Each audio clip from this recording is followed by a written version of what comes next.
Hello dears, എല്ലാ മക്കൾക്കും എജ്യൂമേറ്റിൻ്റെ മറ്റൊരു ക്ലാസ്സിലേക്ക് സ്വാഗതം. ഇന്നത്തെ ക്ലാസ്സിൽ നമ്മൾ നോക്കാനായിട്ട് പോകുന്നത് 7ാം ക്ലാസ്സിലെ മക്കളുടെ കേരള പാഠാവലിയുടെ രണ്ടാമത്തെ യൂണിറ്റ് നീളും ഈ യാത്ര തൻ വിസ്മയങ്ങൾ എന്നുള്ള യൂണിറ്റിലെ ഫസ്റ്റ് ചാപ്റ്ററാണ്, ഫസ്റ്റ് ലെസണാണ്. പ്രപഞ്ചം മുഴുവൻ പൂമ്പാറ്റകൾ എന്ന പാഠമാണ്. അതും അതിൻ്റെ തുടർ പ്രവർത്തനങ്ങളും എല്ലാ ചോദ്യങ്ങളുമാണ് ചെയ്തു നോക്കുന്നത്. ക്ലാസ്സിലേക്ക് കിടക്കുന്നതിന് മുന്നേ ചാനൽ ആദ്യമായി കാണുന്നവരാണെങ്കിൽ ഒന്ന് സബ്സ്ക്രൈബ് ചെയ്ത് സപ്പോർട്ട് ചെയ്യാൻ മറക്കരുത്. അതുപോലെ വീഡിയോ നിങ്ങളുടെ കൂട്ടുകാരിലേക്ക് ഒന്ന് ഷെയർ ചെയ്ത് കൊടുക്കണേ. നിങ്ങൾക്ക് ആവശ്യമുള്ള 7ാം ക്ലാസ്സിലെ മറ്റു വിഷയങ്ങളുടെ വീഡിയോസൊക്കെ STD7 ഓൾ സബ്ജക്ട്സ് എന്നുള്ള പ്ലേലിസ്റ്റ് ലഭ്യമാണ് കേട്ടോ. അപ്പോൾ ശരി, നമുക്ക് നേരെ ക്ലാസ്സിലേക്ക് കിടക്കാം. യൂണിറ്റ് തുടങ്ങുന്ന സമയത്ത് നിങ്ങൾക്ക് ഇവിടെ ഒരു ചിത്രം, മനോഹരമായ ചിത്രം തന്നിട്ടുണ്ട്. ചിത്രങ്ങൾ നിരീക്ഷിച്ച് ദൃശ്യഭംഗി വിവരിക്കുക. ഈ ചിത്രം കേരളത്തിലെ ഗ്രാമീണ സൗന്ദര്യത്തെ മനോഹരമായി ചിത്രീകരിക്കുന്നു. ഇടതുവശത്ത് പാറക്കെട്ടുകൾ നിറഞ്ഞൊരു പുഴയും വലതുവശത്ത് പച്ചപ്പും തെങ്ങിൻ തോപ്പുകളും നിറഞ്ഞ കൃഷിയിടവുമാണ് കാണുന്നത്. പുഴയിലൂടെ സഞ്ചരിക്കുന്ന ഒരു വള്ളവും പുഴയോരത്തുള്ള കാട്ടുപോത്ത്, കടുവ തുടങ്ങിയ വന്യമൃഗങ്ങളെയും ചിത്രത്തിൽ ഉൾപ്പെടുത്തിയിട്ടുണ്ട്. പ്രകൃതി സൗന്ദര്യത്തിന്റെ വൈവിധ്യമാർന്ന കാഴ്ചകളാണ് ഈ ചിത്രങ്ങളിലെല്ലാം നമുക്ക് കാണാൻ കഴിയുന്നത്. പാറകളിൽ തട്ടി മന്ദമായി ഒഴുകുന്ന അരുവിയുടെ ശാന്തതയും മരങ്ങളും പൂച്ചെടികളും ജീവജാലങ്ങളും നിറഞ്ഞ വനത്തിന്റെ നിഗൂഢ സൗന്ദര്യവും നമ്മുടെ നാട്ടിൻപുറങ്ങളിൽ കാണാവുന്ന പച്ച വിരിച്ച നെൽപ്പാടങ്ങളും അരുവികളും കൊതുമ്പും വള്ളവുമെല്ലാം പ്രകൃതി എന്നത് എത്ര മനോഹരമാണെന്ന് നമ്മെ വീണ്ടും വീണ്ടും ഓർമ്മിപ്പിക്കുന്നു. ഇനി നമുക്ക് പ്രപഞ്ചം മുഴുവൻ പൂമ്പാറ്റകൾ എന്ന പാഠഭാഗം നോക്കാം. യാത്രകൾ അനുഭവങ്ങളും അറിവുകളും നൽകുന്നു. പ്രകൃതിയിലെ കാഴ്ചകൾ പലപ്പോഴും നമ്മെ വിസ്മയിപ്പിക്കും. അത് ജീവിതത്തെ പുതുക്കിക്കൊണ്ടേയിരിക്കും. പ്രപഞ്ചം മുഴുവൻ പൂമ്പാറ്റകൾ. എപ്പോഴെങ്കിലും നിങ്ങൾ പൂമ്പാറ്റകളുടെ ചിറകടിനാദം കേട്ടിട്ടുണ്ടോ? ഷോളയാർ പുഴയോരം ഇരുളടഞ്ഞ മഴക്കാടിനെ വേണ്ടുവോളം ശരീരത്തിലും മനസ്സിലും അനുഭവിച്ചറിഞ്ഞ ദിനങ്ങൾക്കൊടുവിൽ ഞങ്ങൾ എത്തിപ്പെട്ട ഇടം.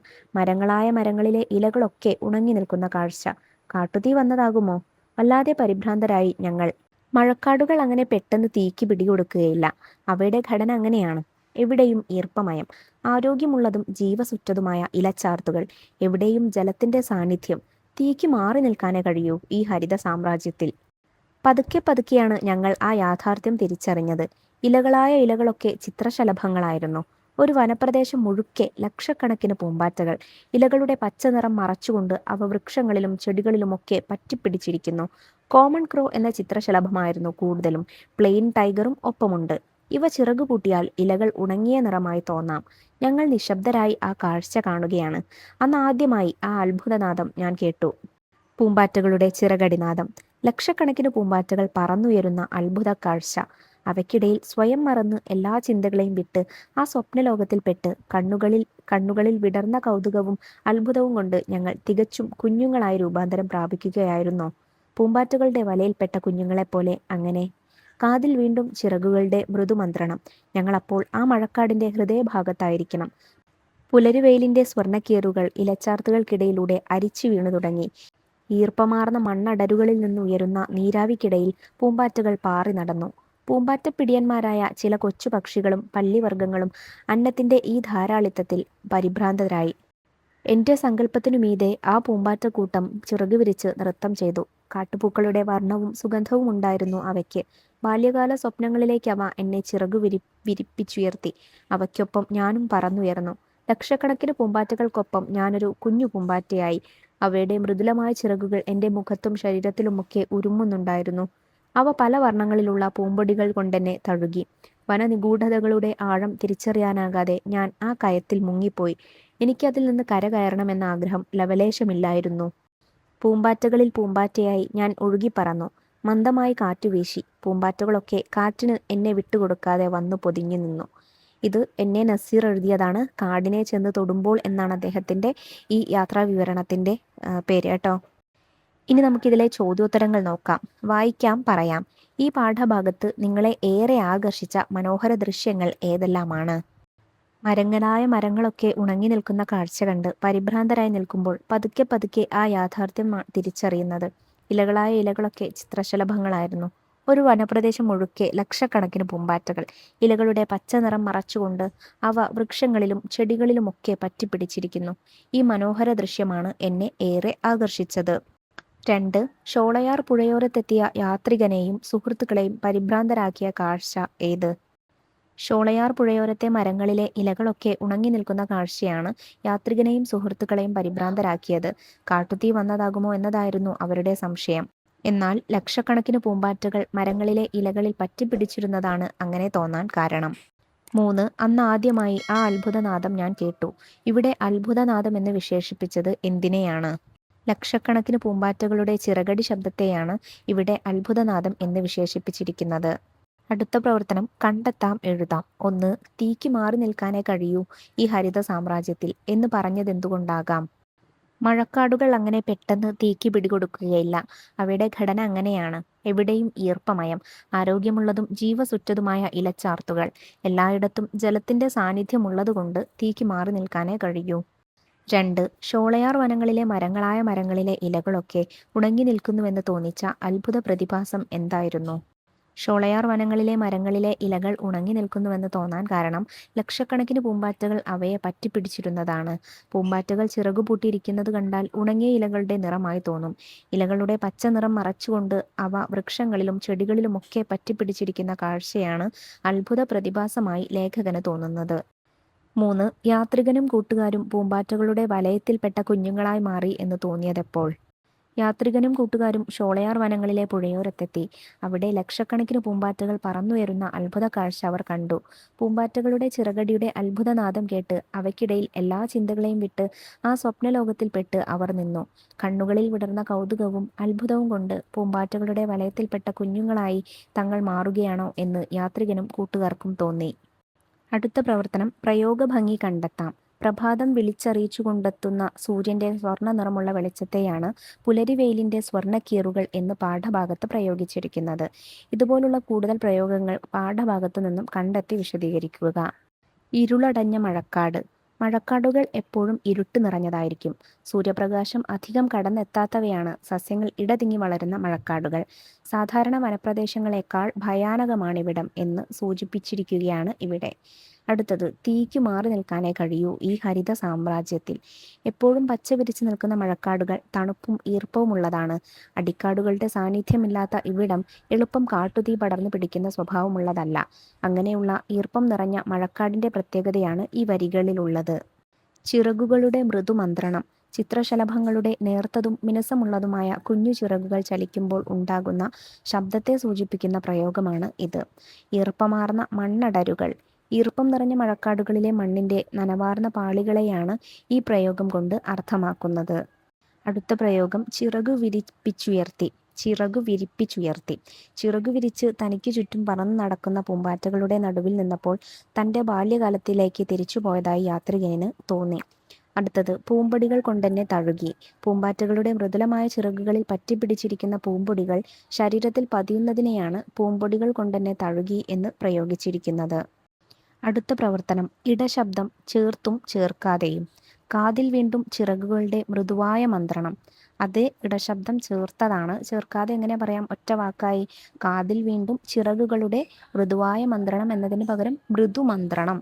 അടുത്തത് മഴക്കാടിന്റെ ഹൃദയത്തിന്റെ ഭാഗത്തായിരിക്കണം. അപ്പൊ ഹൃദയത്തിന്റെ ഭാഗത്തായിരിക്കണം എന്ന് ഇടശബ്ദം ചേർക്കാതെ എങ്ങനെ പറയാം? മഴക്കാടിന്റെ ഹൃദയ ഭാഗത്തായിരിക്കണം. ഇപ്രകാരം പദങ്ങൾ ഇടശബ്ദം ചേർത്തും ചേർക്കാതെയും എഴുതിയപ്പോൾ പ്രയോഗത്തിലുണ്ടായ സവിശേഷതകൾ ചർച്ച ചെയ്യുക. 2 പദങ്ങളെ കൂട്ടിച്ചേർക്കുമ്പോൾ അർത്ഥം കിട്ടാൻ വേണ്ടി അവയ്ക്കിടയിൽ ചേർക്കുന്ന ശബ്ദങ്ങളാണ് ഇടശബ്ദം. സാധാരണ പ്രത്യയ രൂപത്തിലുള്ളതാണ് ഇങ്ങനെ ചേർക്കുന്നത്. ഇടരൂപങ്ങൾ എന്നും പറയാം. എന്നാൽ ചില ഘട്ടങ്ങളിൽ അല്ലാത്ത ശബ്ദങ്ങളും ചേർക്കും. ആയ, കൊണ്ടുള്ള, ആകുന്ന തുടങ്ങിയവ ഇതിന് ചില ഉദാഹരണങ്ങളാണ്. ഇവിടെ ഇടശബ്ദം ചേർത്തും ചേർക്കാതെയും എഴുതിയപ്പോൾ അർത്ഥത്തിൽ വ്യത്യാസമൊന്നും ഉണ്ടാകുന്നില്ല. എന്നാൽ ഇടശബ്ദം ചേർക്കുമ്പോൾ വരികൾക്ക് കൂടുതൽ ഭംഗിയും താളബദ്ധതയും ഉണ്ടാകുന്നതായി കാണാം. വിശകലനം ചെയ്യാം. പൂമ്പാറ്റകളൊക്കെ കാറ്റിന് എന്നെ വിട്ടുകൊടുക്കാതെ വന്നു പൊതിഞ്ഞു നിന്നു. ഈ വാക്യം കൊണ്ട് എഴുത്തുകാരൻ അർത്ഥമാക്കുന്നത് എന്താകാം? വിശകലനം ചെയ്ത് കുറിപ്പെഴുതുക. ഷോളയാർ പുഴയോരത്തെ മഴക്കാടിന്റെ ഹൃദയഭാഗത്ത് എത്തിയതാണ് ലേഖകനും കൂട്ടുകാരും. അവിടെ വെച്ച് ലക്ഷക്കണക്കിന് പൂമ്പാറ്റകൾ പറന്നുയരുന്ന അത്ഭുത കാഴ്ച കണ്ടപ്പോൾ, അവ തനിക്ക് ചുറ്റും ശരീരത്തിൽ തൊട്ടുരുമ്മിക്കൊണ്ട് പറന്നു നടന്നപ്പോൾ ലേഖകനുണ്ടായ അനുഭൂതിയാണ് ഈ വാക്യത്തിന്റെ കാതൽ. പൂമ്പാറ്റകളുടെ ആധിക്യം കാരണം കാറ്റിന് പോലും തൻ്റെ അടുത്തെത്താൻ കഴിയുന്നില്ല എന്ന് അദ്ദേഹത്തിന് തോന്നുന്നു. പ്രകൃതിയുടെ ഊഷ്മളത, മനോഹാരിത എന്നിവ പൂമ്പാറ്റകളിലൂടെ അദ്ദേഹം അനുഭവിച്ചറിയുന്നു. മേൽപ്പറഞ്ഞതിനു പുറമെ ആഴത്തിലുള്ള മറ്റർത്ഥതലങ്ങളും ഈ വാക്യത്തിനുണ്ട്. പൂമ്പാറ്റകൾ കാറ്റിനെതിരെ ഒരു കവചം തീർക്കുന്നത് പ്രകൃതി മനുഷ്യനെ എങ്ങനെ സംരക്ഷിക്കുന്നു എന്നതിൻ്റെ ഒരു പ്രതീകമാണ്. പൂമ്പാറ്റകൾ പൊതിഞ്ഞു നിൽക്കുന്നത് ഒരു അമ്മ കുഞ്ഞിനെ കെട്ടിപ്പിടിക്കുന്നത് പോലെയാണ്. പ്രകൃതിയുടെ നിരുപാധിക സ്നേഹത്തെ, അതിൻ്റെ ഊഷ്മളമായ ആലിംഗനത്തെ ഇത് അടയാളപ്പെടുത്തുന്നു. ഒറ്റയ്ക്കല്ല, പ്രകൃതിയുടെ ഭാഗമാണ് താൻ എന്ന തോന്നലാണ് എഴുത്തുകാരന് പൂമ്പാറ്റകൾ സമ്മാനിച്ചത്. അടുത്ത പ്രവർത്തനം നിരീക്ഷിക്കാം, വർണ്ണിക്കാം. ഇലകളുടെ പച്ച നിറം മറച്ചുകൊണ്ട് മരങ്ങളായ മരങ്ങൾ നിറയെ പറ്റിപ്പിടിച്ചിരുന്ന പൂമ്പാറ്റകളുടെ കാഴ്ച പാഠഭാഗത്ത് അവതരിപ്പിച്ചത് കണ്ടല്ലോ. നമ്മുടെ ചുറ്റും ഇതുപോലെ ധാരാളം ചെറുജീവികൾ ഭംഗിയുള്ള കാഴ്ചകൾ ഒരുക്കുന്നുണ്ട്. അവ നിരീക്ഷിച്ച് വർണ്ണന തയ്യാറാക്കുക. തുമ്പികളുടെ നീലക്കടൽ. എൻ്റെ വീടിനു പിറകിൽ ഒരു കുളമുണ്ട്. മഴക്കാലത്ത് മീനുകളും കൊറ്റികളും കുളക്കോഴികളും അവരുടെ സാമ്രാജ്യമാക്കുന്ന കുളത്തിൽ വേനൽക്കാലമാകുന്നതോടെ മറ്റൊരു കൂട്ടർ കൂടി വന്നെത്തുന്നു. വെയിലിൻ്റെ ചൂടേറ്റ് നീരാവി പൊങ്ങുന്ന ചെറുകുളത്തിനു ചുറ്റും പാറിപ്പറക്കുന്ന തുമ്പികളുടെ വർണ്ണക്കൂട്ടം. മഞ്ഞയും ചുവപ്പും നീലയും കറുപ്പും വെള്ളയും പച്ചയും നിറങ്ങളിലുള്ള തുമ്പികൾ വെള്ളത്തിൽ തൊട്ടു തൊട്ടില്ല എന്ന മട്ടിൽ പറന്ന് വീണ്ടും അന്തരീക്ഷത്തിലേക്ക് കുതിക്കുന്നു. ആയിരക്കണക്കിന് തുമ്പികൾ. അവയുടെ ചിറകുകൾ സൂര്യപ്രകാശത്തിൽ തിളങ്ങി ഒരു മാന്ത്രിക പ്രഭാവലയം സൃഷ്ടിച്ചു. വെയിൽ ചായുന്ന നേരം പാടവരമ്പത്ത് ഞാൻ തനിച്ചിരുന്നു. ഒരു തുമ്പി എൻ്റെ അടുത്തേക്ക് പറന്നു വന്നു. അതിൻ്റെ വലിയ കണ്ണുകൾ എന്നെ തന്നെ നോക്കുന്നത് പോലെ. അതിൻ്റെ ശരീരത്തിലെ നീലയും കറുപ്പും വരകൾ ഞാൻ അത്ഭുതത്തോടെ നോക്കി നിന്നു. ഓരോ തുമ്പിയും ഒരു ചെറിയ ആഭരണം പോലെ തോന്നി. പ്രകൃതിയുടെ കരകൗശലത്തിൻ്റെ തെളിവ്. കുറച്ചുനേരം എൻ്റെ ചുറ്റും പറന്ന ശേഷം അത് കുളത്തിലേക്ക് തിരിച്ചു പറന്നു. ഈ കൊച്ചുകുളം ഒരു തുമ്പി സാമ്രാജ്യമാണ്. അവയുടെ ജീവിതചക്രം ഈ കുളത്തിനു ചുറ്റും കറങ്ങിക്കൊണ്ടിരിക്കുന്നു. അടുത്ത ചോദ്യത്തിന് മുന്നേ നിങ്ങൾക്കിവിടെ രവീന്ദ്രൻ്റെ എൻ്റെ കേരളം എന്നതിലെ അട്ടപ്പാടി എന്നൊരു പാഠഭാഗം തന്നിട്ടുണ്ട്. അത് വായിച്ചു നോക്കാം. അട്ടപ്പാടി. മണ്ണാർക്കാട്ട് നിന്ന് സൈലന്റ് വാലി, അട്ടപ്പാടി ഭാഗങ്ങളിലേക്ക് പുറപ്പെട്ടതാണ് ഞങ്ങൾ. കഴിഞ്ഞ വൈകുന്നേരങ്ങളിലെല്ലാം മലമുകളിൽ തിമിർത്ത മഴയായിരുന്നു. രാത്രി മഴയിൽ കുതിർന്ന പ്രകൃതി പ്രഭാത സൂര്യൻ്റെ ഇളം വെയിലിൽ ഈറൻ മാറി പ്രസരിച്ചു നിന്നു. വൃശ്ചികം പിറന്നതേയുള്ളൂ. വൃശ്ചികക്കാറ്റ് ആഞ്ഞു വീശി തുടങ്ങി. അജ്ഞേയമായ ഒരു പ്രകൃതി പ്രതിഭാസം എന്ന പോലെ എല്ലാ വൃശ്ചികം ഒന്നിനും കൃത്യമായി സഹ്യന്റെ മറുപുറത്തെ പീഠഭൂമിയിൽ നിന്ന് പാലക്കാടൻ ചുരം വഴി ഈ കാറ്റ് കടന്നു വരുന്നു. മുണ്ടകൻ പാടങ്ങളിൽ ഹരിതവീചി പരമ്പരകളായി ലസിച്ചും തെങ്ങിൻ തലപ്പുകളിൽ ദിശാഭ്രമം സൃഷ്ടിച്ചും കാറ്റ് പടിഞ്ഞാറൻ കടൽ തീരത്തെ ലക്ഷ്യമാക്കി വീശുന്നു. വള്ളുവനാടിൻ്റെ ഇടനാടൻ പ്രദേശങ്ങളിൽ ഏതാണ്ട് മുഴുക്കെ പാലക്കാടൻ കാറ്റ് അനുഭവപ്പെടുന്നുണ്ട്. തെക്ക് അതിൻ്റെ അതിർത്തി ചാലക്കുടി പുഴയാണ്. പടിഞ്ഞാറ് കടൽ തീരത്തിനു 10 നാഴിക മുൻപ് കടൽക്കാറ്റിൻ്റെ സമ്മർദ്ദമേറ്റ് അതിൻ്റെ ശക്തി ക്ഷയിക്കുന്നു. പാലക്കാടൻ കാറ്റ് അനഭിമതനായ ഒരു അതിഥിയാണ്. പീഠപ്രകൃതിയുടെ ഉഷ്ണവും പൊടിമണ്ണും ഏറ്റിവരുന്ന അത് രോഗകാരണവുമാവുന്നു. അതിൻ്റെ വരണ്ട ആശ്ലേഷം തെങ്ങും കവുങ്ങും പോലുള്ള ഫലവൃക്ഷങ്ങൾക്ക് ഒട്ടും പഥ്യമല്ല. പാലക്കാടൻ കാറ്റിൻ്റെ ഒരേയൊരു നന്മ അത് മുണ്ടകൻ പാടങ്ങളിൽ നിന്ന് ചാഴിയെ തുരത്തുന്നുവെന്നതാണെന്ന് കൃഷിക്കാർ പറയും. വൈകുന്നേരം ഉണ്ടായേക്കാവുന്ന മഴയെക്കുറിച്ചുള്ള ആശങ്കകൾ ഒഴിച്ചു നിർത്തിയാൽ ഒരുപക്ഷെ അട്ടപ്പാടിയിലേക്ക് യാത്ര ചെയ്യാവുന്ന ഏറ്റവും നല്ല ദിവസങ്ങളിൽ ഒന്നാവണമിത്. തുലാവർഷത്തിൽ കുളി കഴിഞ്ഞ് വെടിപ്പായി വൃശ്ചികവെയിൽ വനനാശകരാൽ നിരന്തരം ആക്രമിക്കപ്പെട്ടിട്ടും വീണ്ടും തളിർക്കുകയും പടരുകയും ചെയ്യുന്ന കാടിൻ്റെ അതിജീവന വ്യഗ്രത. ഇത് പ്രകൃതിയുടെ വശ്യവും അസ്പൃശ്യവുമായ നിഗൂഢതകളിലേക്ക് ഒരു കടന്നുകയറ്റം പോലെ ആകാംക്ഷാഭരിതമാവുന്നു. ഇനി ചോദ്യം നോക്കൂ. താരതമ്യം ചെയ്യാം. പ്രപഞ്ചം മുഴുവൻ പൂമ്പാറ്റകൾ, അട്ടപ്പാടി എന്നീ യാത്രാ വിവരണങ്ങളിലെ സവിശേഷതകൾ താരതമ്യം ചെയ്ത് കുറിപ്പെഴുതുക. കാഴ്ചാനുഭവങ്ങൾ, രചനാഭംഗി, വർണ്ണനാഭംഗി എന്നിവയും പരിഗണിക്കണം. കാടിൻ്റെ അതിശയിപ്പിക്കുന്നതും അപൂർവവുമായ കാഴ്ചാനുഭവങ്ങൾ വൈകാരികവും കാവ്യാത്മകവുമായ രീതിയിൽ അവതരിപ്പിക്കുന്ന യാത്രാ വിവരണമാണ് N.A. നസീറിൻ്റെ പ്രപഞ്ചം മുഴുവൻ പൂമ്പാറ്റകൾ. ഷോളയാർ പുഴയോരത്തെ മഴക്കാടിൻ്റെ ഹൃദയഭാഗത്തെത്തിയ ലേഖകന് അവിടെ വെച്ച് ലക്ഷക്കണക്കിന് പൂമ്പാറ്റകൾ പറന്നുവരുന്ന അത്ഭുത കാഴ്ച കണ്ടപ്പോൾ ഉണ്ടായ അനുഭൂതിയാണ് ഈ കൃതിയുടെ കാതൽ. ഈ വിവരണം വായനക്കാരനെ ഒരു സ്വപ്നതുല്യമായ അനുഭൂതിയിലേക്ക് കൊണ്ടുപോകുന്നു. മഴക്കാടിൻ്റെ ഹൃദയഭാഗത്തെ കാഴ്ചകളും ശബ്ദങ്ങളും വായനക്കാരൻ്റെ മനസ്സിൽ പതിയുന്നു. രവീന്ദ്രൻ്റെ അട്ടപ്പാടി എന്ന കൃതിയാകട്ടെ നാട്ടിലൂടെയുള്ള ഒരു യാത്രയുടെ വിവരണമാണ്. മണ്ണാർക്കാട്ട് നിന്ന് അട്ടപ്പാടിയിലേക്കുള്ള യാത്രയിലാണ് ലേഖകനും കൂട്ടുകാരും. പ്രകൃതിയുടെ വ്യത്യസ്തമായൊരു ചിത്രം വരയ്ക്കുന്നതാണ് ഈ കൃതി. ഇവിടെ തുലാവർഷത്തിൽ കുളിച്ചു വൃത്തിയായ പ്രകൃതിയും വൃശ്ചിക വെയിലും ചേർന്ന് മനോഹരമായൊരു അന്തരീക്ഷം സൃഷ്ടിക്കുന്നു. എഴുത്തുകാരൻ പ്രകൃതിയുടെ അതിജീവനത്തെക്കുറിച്ചും പാലക്കാടൻ കാറ്റിൻ്റെ സ്വാധീനത്തെക്കുറിച്ചും ചർച്ച ചെയ്യുന്നു. ഈ ഭാഗത്തിൻ്റെ രചനാശൈലി വസ്തുനിഷ്ഠവും വിശദവും ശാസ്ത്രീയവുമാണ്. കാറ്റിൻ്റെ വരണ്ട സ്വഭാവം, അത് സസ്യങ്ങളിൽ ഉണ്ടാക്കുന്ന പ്രത്യാഘാതങ്ങൾ എന്നിവയെക്കുറിച്ചുള്ള വിശദാംശങ്ങൾ നൽകുന്നതിലൂടെ വായനക്കാരന് അവിടുത്തെ ഭൂപ്രകൃതിയെയും കാലാവസ്ഥയെയും കുറിച്ച് വ്യക്തമായ ധാരണ ലഭിക്കുന്നു. രണ്ട് യാത്രാവിവരണങ്ങളും വ്യത്യസ്തമായ രീതിയിൽ വായനക്കാരനെ ആകർഷിക്കുന്നു.